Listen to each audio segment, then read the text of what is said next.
होने वाला जो स्ट्रगल है वो उसको देखा कि क्या स्ट्रगल होती है अगर नॉन डेमोक्रेटिक गवर्नमेंट है तो उस कंट्री में, है ना। अब यहाँ पर आया कि जो हमारा है यूनिवर्सल एडल्ट फ्रेंचाइज, यानी है जो हमारे जो वयस्क मताधिकार से जुड़ा हुआ था।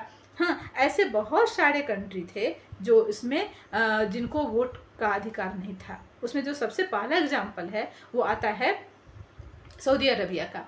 तो सऊदी अरबिया में विमेंस और मेंस में बहुत ज़्यादा डिस्क्रिमिनेशन है, अभी भी है, तो और पहले भी था। तो हम देखते हैं कि वहाँ के विमेंस को वोटिंग राइट नहीं था, वोट देने का अधिकार नहीं था।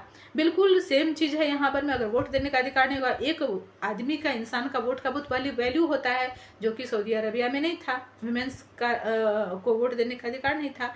नेक्स्ट एग्जाम्पल है एस्टोनिया। एस्टोनिया का भी इसमें दिया हुआ है, जहाँ पर में जो रूसी जो माइनॉरिटीज सोसाइटी को के लोग थे, है ना, मेजोरिटी वालों को वोट देने का अधिकार था, लेकिन जो माइनॉरिटीज थे उनको वोट देने का अधिकार नहीं था, राइट नहीं था।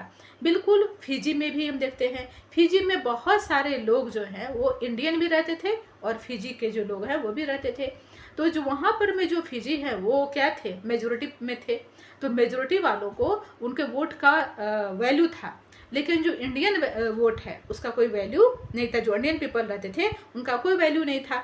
तो इस कंक्लूजन में क्या निकला कि डेमोक्रेसी में जितने भी एडल्ट पीपल हैं उनका वोट देने का राइट होना चाहिए, है ना। और हर इंसान का जो है पीपल का वो वोट देने का, वोट का जो वैल्यू है वो भी बिल्कुल इक्वल होना चाहिए। नेक्स्ट पॉइंट है हमारा यहाँ पर है rule of law and respect for rights, है ना। अब है कि हमें एक दूसरे का कहने का मतलब है कि कानून का राज होना चाहिए और जो हमें राइट मिला हुआ है उसका भी रिस्पेक्ट होना चाहिए सबके साथ ही, तभी तो हमारा डेमोक्रेसी जो है वो सक्सेसफुल होगा। कॉन्स्टिट्यूशंस का जो रूल और रेगुलेशन है वो फॉलो होगा।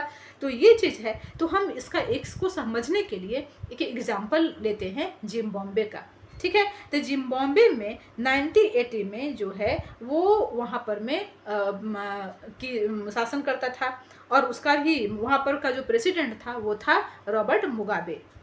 रॉबर्ट मुगाबे का राज था, और उसका एक पार्टी था जानू पीएफ। इस पार्टी का शासन था, और इसने क्या किया कि जब फ्रीडम के लिए इसने मुगाबे का जो वाइट पीपल्स थे वहाँ के, इनको काफ़ी स्ट्रगल करना पड़ा था, और स्ट्रगल से इनको चुनाव भी ये लोग जो है वो जीते थे। और चुनाव भी हमें, इलेक्शन भी हमेशा टाइम पर होती थी, और जब भी वो जीता था, इलेक्शन होती थी वहाँ पर में, तो जानू पीएफ जो पार्टीज थी ना उनका वही हमेशा इलेक्ट होते आता था। और जो मुगाबे जो है वो वहाँ का प्रेसिडेंट था, तो उसका सारा पावर जो है वो किसके पास था, मुगाबे के पास था। लेकिन उसका पब्लिक में बहुत ज़्यादा लोग इज्जत करते थे, उसका जो मतलब क्या रिस्पेक्ट जो है इलेक्शन में, वो सबसे ज़्यादा लोग इज्जत करने के चलते हमेशा लोग उसी को वोट देते थे। और क्या किया, जब वो मुगाबे गवर्नमेंट में आई, जब इलेक्ट होकर के, तो उसको इतना पावर मिल गया कि उसने अपना संविधान में बहुत सारे बार बार बदलाव करते रहे, है ना। और अधिकारों का जो अपना जो पावर है उसको क्या कर लिया, मतलब बढ़ा लिया, पावर को जो गेन कर लिया। अब गेन करने के बाद क्या हुआ कि सबसे पहले वो मीडिया पर पाबंदी लगाया। जो जैसे मन चाहता था वैसे करता था, अपोजिशन पार्टी को हमेशा परेशान करता था। इस तरह से मतलब वहाँ के पीपल इतने ज़्यादा अफेंडेड हो गए उससे कि 2017 में मुगाबे को जो है प्रेसिडेंट से हटा दिया गया। और जिम्बाब्वे की स्टोरी ये क्या बताती है, ये क्या शो करती है, ये शो करती है ना कि बार बार मतलब कि जो है हम लोग समझते हैं कि अब तो हम सारा पावर मेरे पास है तो हम कर लेंगे, लेकिन ऐसा होता नहीं है। और बार बार अगर आप संविधान में बदलाव करोगे, अपना पावर को इंक्रीज करोगे, तो क्या होगा कि बार बार जनादेश जो है, पीपल का जो वोट है वो पाना मुश्किल हो जाता है ना। इस गवर्नमेंट को भी हम क्या कर सकते हैं, डिक्टेटर गवर्नमेंट कर सकते हैं, है ना। इसका कंक्लूजन भी यही है कि जितनी भी डेमोक्रेटिक गवर्नमेंट हैं समझ गए। वो जो पीपल का जो अधिकार है, लोगों का जो अधिकार है, उसके कॉन्स्टिट्यूशंस ने जो उसके लिए जो अधिकार प्रोवाइड किया है उसमें कटौती बिल्कुल नहीं करना चाहिए। तो हम यहाँ पर मैं अब नेक्स्ट पॉइंट हमारा आता है लोकतंत्र की सरकार में कि अच्छा, डेमोक्रेसी का तो हम सारे एग्जाम्पल से समझ गए, हर कंट्री के एग्जाम्पल से समझ गए कि डेमोक्रेसी गवर्नमेंट और नॉन डेमोक्रेसी में क्या डिफरेंसेस है दोनों में, दोनों की सरकार, हर कंट्री का कहानी हम लोग यहाँ पर देखे। लेकिन अब जो सेकंड है वो ये भी आता है कि वाई डेमोक्रेसी, तो फिर डेमोक्रेसी हमको क्यों चाहिए, डेमोक्रेसी क्यों चाहिए हमें, है ना, क्यों ज़रूरी है ये। तो सबसे पहले वाई डेमोक्रेसी में बहुत सारे पॉइंट्स हैं जिसमें आगे हम लोग पढ़ेंगे, वो है आर्गूमेंट्स अगेंस्ट डेमोक्रेसी, ठीक है। उसके बाद नेक्स्ट जो पॉइंट होगा हमारा वो हम लोग पढ़ेंगे आर्गूमेंट्स ऑफ डेमोक्रेसी, नेक्स्ट है ब्रॉडर मीनिंग ऑफ डेमोक्रेसी। ये 3 पॉइंट्स हम लोग इसमें पढ़ेंगे। तो सबसे फर्स्ट ऑफ ऑल देखते हैं कि आर्गूमेंट अगेंस्ट डेमोक्रेसी, यानी कि डेमोक्रेसी के अगेंस्ट कौन सा तर्क दिया गया कि डेमोक्रेसी अच्छी नहीं है।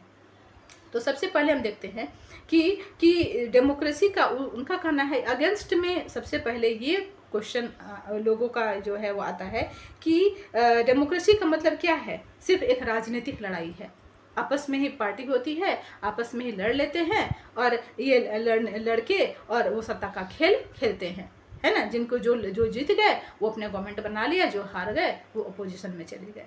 तो इसका अर्थ यही, सबसे पहले ये मानते हैं कि सिर्फ राजनीतिक लड़ाई है ये। जो दूसरा जो पॉइंट आता है डेमोक्रेसी सिस्टम में, कहने का मतलब है कि सबसे टाइम ज़्यादा लगता है, टाइम ज़्यादा स्पेंड होता है और वो क्या करते हैं, डिसीजन मेकिंग में देरी करते हैं। ये सबसे बड़ा नेक्स्ट पॉइंट है। जो नेक्स्ट एक और पॉइंट है इसमें कि आखिर इसके आर्गुमेंट्स में इसकी क्यों ये इतनी मतलब लोग इसको पसंद नहीं करते। तो इसका कहने का मतलब है कि ये खर्चीली है, इसमें बहुत ज़्यादा खर्चा, इलेक्शन करवाने में, है ना, उसके बाद गवर्नमेंट को ये करने में बड़ा खर्चीला भी है, और दूसरी बात है कि करप्शन को भी बढ़ावा मिलता है जितने भी। तो ये जो है इसके आर्गुमेंट दिया गया है, अगेंस्ट के रूप में दिया गया है। अब है आर्गुमेंट फॉर डेमोक्रेसी, इसे हम एक एग्जाम्पल के द्वारा समझेंगे डेमोक्रेसी में। तो हम सबसे पहले चाइना को लेकर के देखते हैं कि कैसे हम समझेंगे कि डेमोक्रेटिक गवर्नमेंट बहुत अच्छी है, नॉन डेमोक्रेटिक बहुत ख़राब है, अच्छी नहीं है ना। तो हम चाइना में हम देखते हैं, इसकी कहानी देखेंगे कि 1958 से लेकर के 61 के दौरान चाइना में बहुत बड़ा अकाल पड़ा, यानी फैमिन पड़ा, है ना। लेकिन वहाँ पर में उस समय 3 करोड़ लोग मारे गए थे और वहाँ भी थी डेमोक्रेटिक गवर्नमेंट नहीं थी, है ना। तो उस किसी के पास वो किसी से सजेशन लेता ही नहीं था, कोई उसका अपोजिशन पार्टी था ही नहीं, कोई मीडिया वालों को इतना छूट मिला ही नहीं हुआ था कि वो गवर्नमेंट को समझाती या उसके खिलाफ लिखती कि ऐसे काम करना चाहिए। वो अपने मनमाने तरीके से काम की। तो इतने सारे लोग जो है वो मरे। इंडिया में भी जो है लोग मरे, लेकिन इतने ज़्यादा नहीं। डेथ हुई यहाँ भी, लेकिन उतने ज़्यादा नहीं डेथ हुई। क्यों? क्योंकि यहाँ डेमोक्रेटिक गवर्नमेंट थी। यहाँ पर गवर्नमेंट के ऊपर भी पाबंदी लगाने के लिए एक अपोजिशन पार्टी है, एक मीडिया है जो गवर्नमेंट का हर काम को खुलकर सामने लाने के लिए का प्रयास करती है। तो यहाँ सबके साथ मिल करके इंडिया के गवर्नमेंट जो है वो चलती है। तो इसका असर क्या होता है कि यहाँ पर में उसका असर जो है फैमिन का, अकाल का ज़्यादा नहीं पड़ा। तो हम यहाँ डिफरेंसेस देखते हैं कि यहाँ कि इंडिया में डेमोक्रेटिक गवर्नमेंट थी और चाइना में नॉन डेमोक्रेटिक। इसलिए चाइना के ऊपर कोई प्रतिबंध नहीं था, वो मनमाने तरीके से काम करती थी, किसी के अपने ऊपर उसका प्रेशर नहीं था। तो ज़्यादा वो क्या किया, किसी की बात नहीं माना और वहाँ 3 करोड़ लोग डेथ किए। जबकि भारत में ऐसा, इंडिया में ऐसा नहीं था। और उसने इंडिया में, इसलिए इंडिया में फैमिन का जो असर है, जो इफेक्ट है, वो बहुत कम हुआ। तो इस एग्जाम्पल से क्या पता चलता है कि जितने भी नॉन डेमोक्रेटिक गवर्नमेंट है वो लोगों की ज़रूरत पर वो ध्यान नहीं देती है ना, कभी भी। और इसलिए वहाँ ज़्यादा जो है डिवास्टेशन होता है। जबकि डेमोक्रेटिक रूल सिस्टम में जो है वो दूसरों से बेहतर है, क्योंकि यह शासन के अधिकारी वाला एक जवाबदेही वाला सरकार गवर्नमेंट होती है। यहाँ पर में उनको जवाब देना पड़ता है, क्योंकि वो इलेक्ट होकर आती है ना। तो डेमोक्रेसी सिस्टम जो है वो दूसरों से बेहतर है, क्योंकि इसमें गलती ठीक करने का जो है वो अवसर मिलता है। समझ गए? तो मैं समझती हूँ कि ये चैप्टर आप लोगों को समझ में आ गई होगी। तो अगर आप लोगों को नेक्स्ट पाना है कि ये मेरी वीडियो कब आ रही है, तो आप मुझे सब्सक्राइब करें, फॉलो करें और कमेंट भी करें।